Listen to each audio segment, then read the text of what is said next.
The dust from the first 2024 presidential debate has settled, and the Democratic Party might be preparing for a coup d'etat. Biden's right-hand woman could snatch his nomination, and no, I don't mean Jill Biden. Joe has made it clear that he's all in.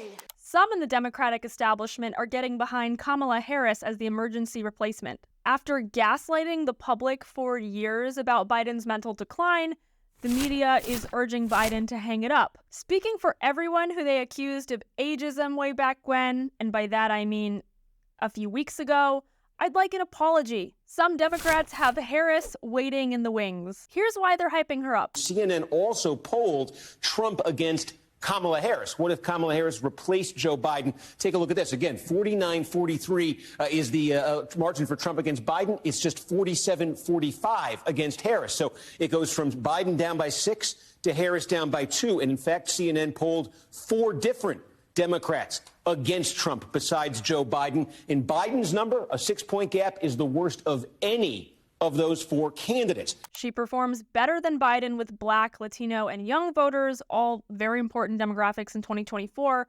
Subsequent polls have shown Kamala making almost no difference against Trump in hypothetical matchups, but the fact is that Harris is younger, livelier, and more coherent.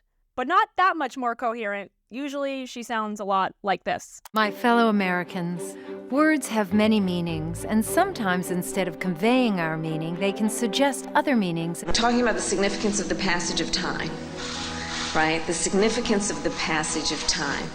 So when you think about it, there is great significance to the passage of time. Biden might have all but diagnosed dementia, but Harris is perhaps the most vapid politician of our time. Rarely does anything of substance come out of her mouth.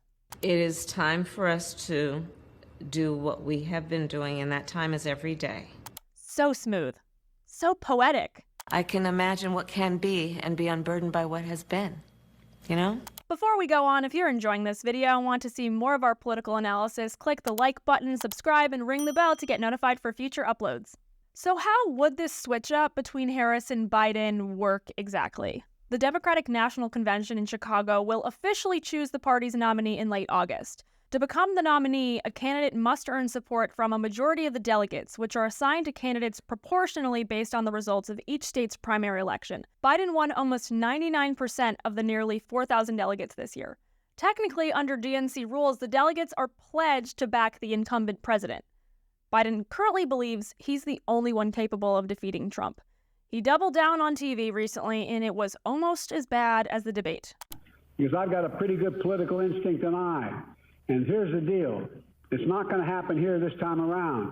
The American public is not going to move away from me as an average voter. So far, Biden is stubbornly staying put. The show goes on! This is my home! But if Biden steps aside due to Democratic pressure, there could be an open convention where candidates are pitched and voted on until one gets the majority of delegate votes. That could get messy. Harris could win the majority of the delegates, but she struggled with unpopularity. Her cackling is, something else. Wheels on the bus go round and round. Remember, she was tapped to manage the Biden administration's illegal immigration fiasco. Look how that turned out. Republicans in Congress have wasted no time pinning the border crisis on Kamala. The Biden administration did task Vice President Kamala Harris with the issue of migrant crossings, naming her the so-called border czar. Now, migrant encounters on the southern border have skyrocketed since Biden took office. You're confident this border is secure? The border is secure. Despite her bad record, there's another avenue for transferring power to Harris now. The 25th Amendment of the Constitution allows the Vice President and the majority of the cabinet to declare the president unable to discharge the powers and duties of his office. The Vice President then becomes acting president. This has never been invoked in our nation's history. While some senior House Democrats have already ditched Biden, I'm not so sure Transportation Secretary Pete Buttigieg and other dedicated Democrats in the cabinet will do that. So the Democratic Party is in a pickle. Half of it wants to dump Biden, who 14 million primary voters chose. The other faction wants to keep him, even though he will almost certainly not make it another 4 years. And now I want to hand it over to the president of Ukraine, who has as much courage as he has determination. Ladies and gentlemen, President Putin. They did this to themselves. The Democratic apparatus pigeonholed voters into choosing Biden, knowing he was 81 years old and frail.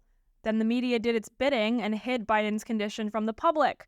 And when there was a challenge from Democratic Congressman Dean Phillips, they shut him down. Democrats are flirting with the idea of pushing out Biden against the will of voters.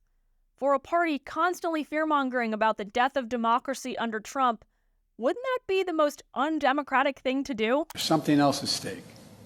Democracy itself. But if they leave Biden in, Kamala may get her time in the sun anyway.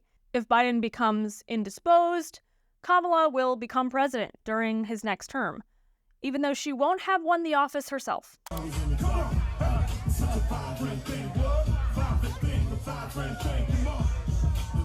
But at the moment, it's looking likely that elected Democrats will fall in line behind Biden.